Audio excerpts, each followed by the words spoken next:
મહારાષ્ટ્રથી મળી રહ્યા છે। મહારાષ્ટ્રમાં મહાયુતિ જ મહાબલી સાબિત થતી જોવા મળી રહી છે। મહારાષ્ટ્રની અંદર મહાયુતિને અત્યાર સુધીનું બેસ્ટ પ્રદર્શનમાં ભાજપ પણ જોવા મળી રહ્યું છે। ભાજપનું અત્યાર સુધીનું બેસ્ટ પ્રદર્શન 2019માં 105 બેઠક ભાજપ જીત્યું હતું। આ વખતે ભાજપ તે આંકડો પાર કરી ગયું છે। 2019 કરતા ભાજપનો વોટ શેર 50% જેટલો વધારે હોવાની જાણકારી છે। મહારાષ્ટ્રમાં ભાજપનું ખુદનું જ પ્રદર્શન જે હતું તેનાથી આગળ આવીને 125 બેઠકો પર અત્યારે આગળ જોવા મળી રહ્યું છે। જે પોતાનું પાસ્ટ પરફોર્મન્સ હતું તેને પણ આગળ કર્યું છે। બીજી તરફ શિવસેના કે જે આગળ આવવાના પ્રયાસમાં હતી તેને પણ આગળ લઈને આવ્યું છે અને આખું એનડીએનું જે ગઠબંધન છે તે અહીં આગળ સફળ જોવા મળી રહ્યું છે। એ રીતે હું આપના સૌના માધ્યમથી દેશના મતદારો અને માનનીય નરેન્દ્રભાઈ, અમિતભાઈ, ભારતીય જનતા પાર્ટીનું સંગઠન અને મહારાષ્ટ્રની મહાયુતિ સરકારને ખૂબ ખૂબ અભિનંદન આપું છું।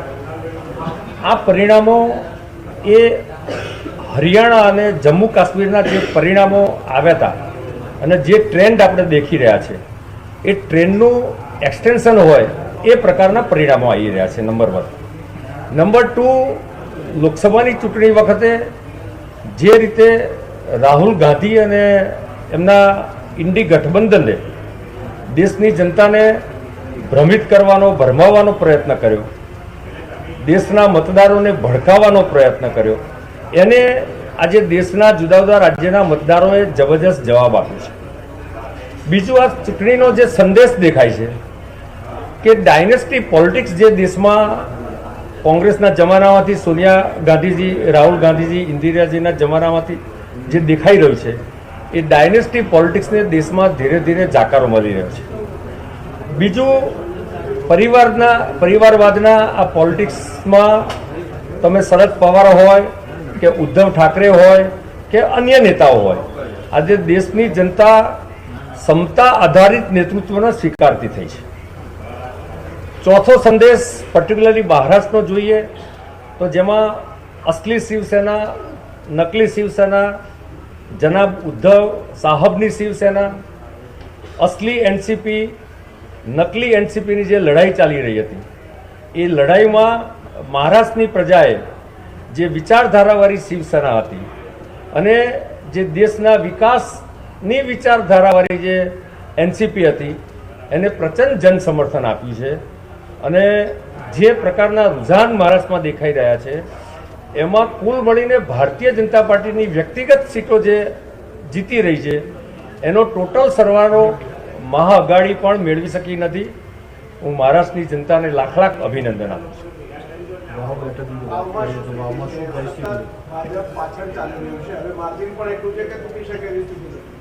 જો વાવ બેઠકના પરિણામમાં છેલ્લી બંને ચૂંટણીઓમાં ભારતીય જનતા પાર્ટી આ બેઠક જીતી શકી ન હતી, પરંતુ જે લોકસભાની ચૂંટણી થઈ એ લોકસભાની ચૂંટણીમાં ગેનીબેન પોતે ઉમેદવાર હોવા છતાં ગેનીબેન 2225 મતથી ભારતીય જનતા પાર્ટીના ઉમેદવાર કરતાં પાછળ રહ્યા હતા।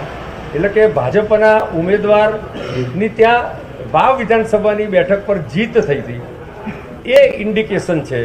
સાથે સાથે લોકસભા પછી જે પ્રકારે આખા દેશમાં ચૂંટણીઓ થઈ રહી છે એમાં પણ બાય ઇલેક્શનોની જે ચૂંટણીઓ થઈ રહી છે, બિહાર, યુપી હોય કે અન્ય રાજ્યો હોય, એના ઇન્ડિકેશનના આધારે એવું લાગી રહ્યું છે કે વાવમાં પણ નેરો માર્જિનથી પણ અલ્ટિમેટલી 23 રાઉન્ડ પૂરા થશે ત્યારે ભારતીય જનતા પાર્ટી જીતશે।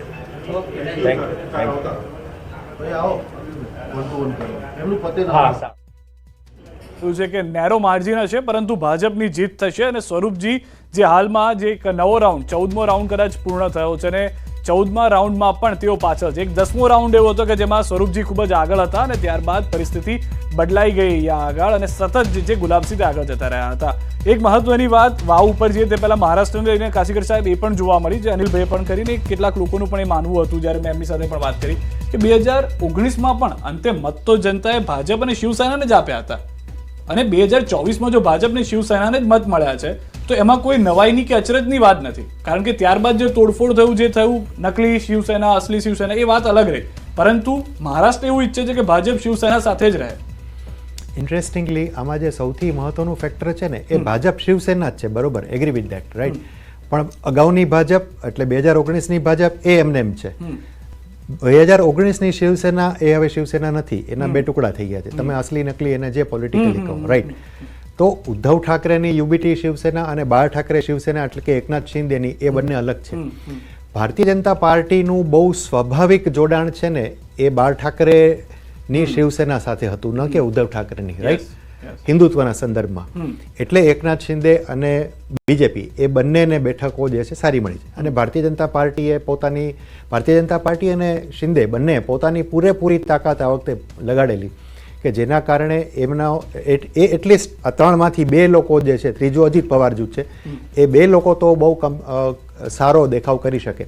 અને જેમ શિંદેજીએ કહ્યું પ્રમાણે લાડલી બહેન યોજના છે કે બટેંગે તો કટેંગે, રાઈટ, આ બધી બાબતોની બહુ જ અસર થઈ છે. આ દેખાય છે, બહુ સ્પષ્ટ છે. ભાજપને ગયા વખત કરતાં પણ આ વખતે વધારે બેઠકો મળી છે 2019ની કમ્પેરિઝનમાં, રાઈટ.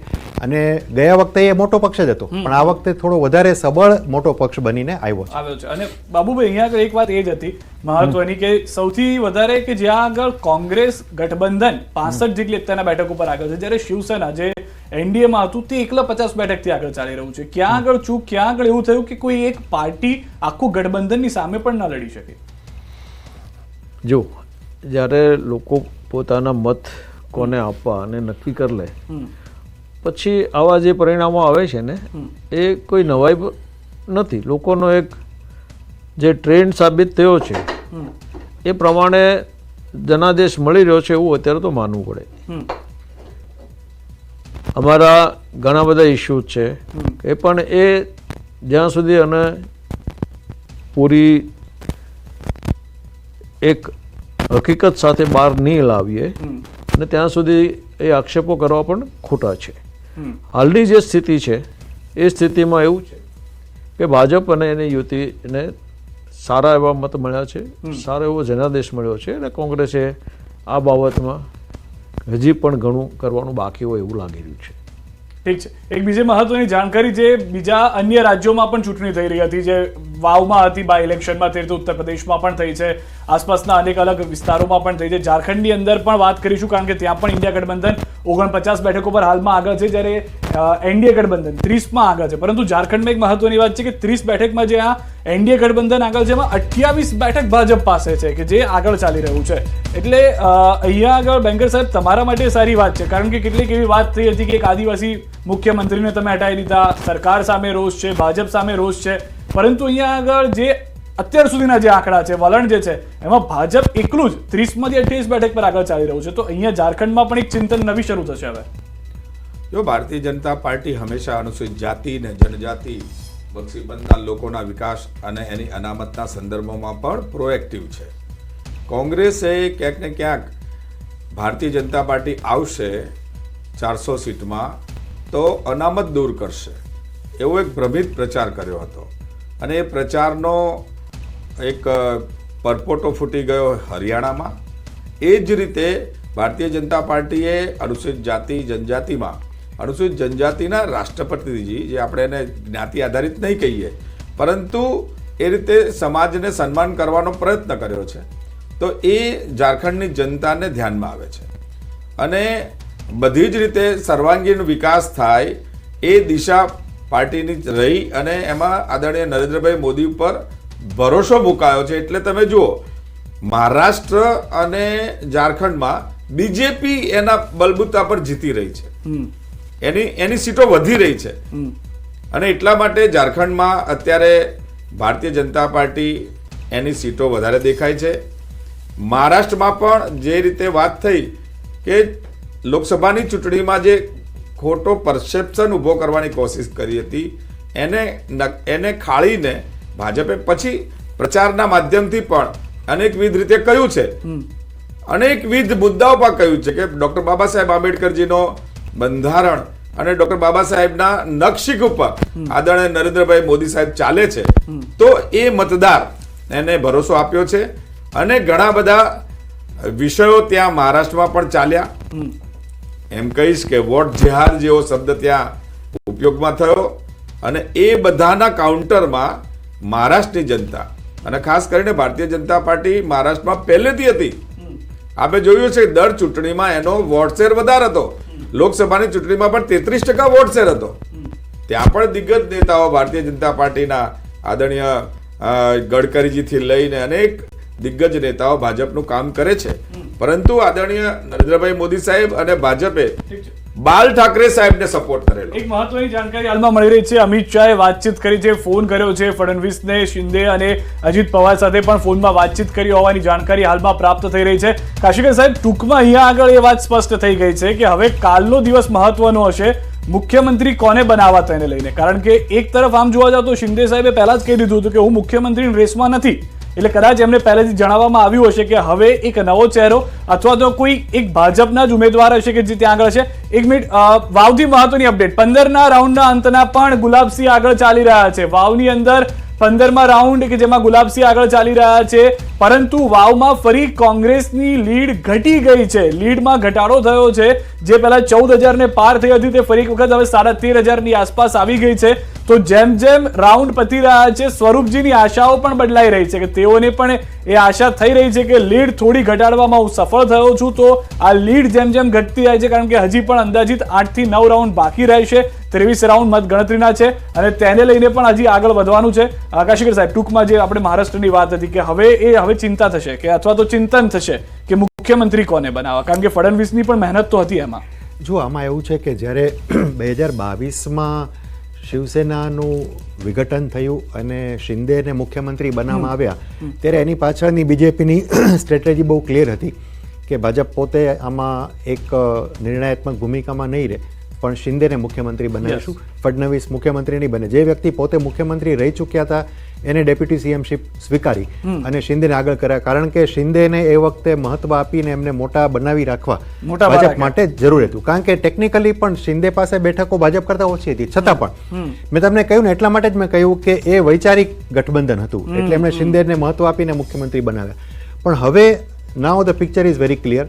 ભાજપે એટલે લોકોએ ભાજપને ગયા વખત કરતાં પણ વધારે બેઠકો આપી છે અને કમ્પેરેટિવલી ભાજપ બધા જ હમણાં તમારી સ્ક્રીન પર પણ બતાવ્યું કે મહારાષ્ટ્રના બધા જ એરિયામાં ભાજપ જે છે એ સ્ટ્રોંગ બનીને ઉભર્યો છે. સો ભાજપના ઉમેદવાર જ હું માનું છું કે મુખ્યમંત્રી પદ માટેના નેચરલ દાવેદાર રહેશે અને એમાં પણ દેવેન્દ્ર ફડણવીસ હું માનું છું કે ફ્રન્ટ રનર રહેશે અને મોટા ભાગે દેવેન્દ્રને જ આ જવાબદારી સોંપાય એવું મને લાગે છે. એક out of the box question છે, કેમ કે ઘણી ચર્ચાઓ અમે એમનેમ કરતા હતા. ઉદ્ધવ ઠાકરે પાછા આવશે? ઉદ્ધવ ઠાકરે આમાં ક્યાંય દેખાઈ જાય તો એ ઘણી વાત મોટી વાત છે. એમની ભાજપ સાથે પાછા આવી જશે? નોટ એટ ઓલ, કોઈ પ્રશ્ન નથી આવતો. અત્યારે ભાજપ માટે સૌથી મોટું જે કામ છે એ છે કે શિવસેના શિંદેને જાળવવી પ્લસ અજીત પવારને પણ સાથે રાખવા. અજીત પવાર હજુ પણ સંભવ છે કે આવનારા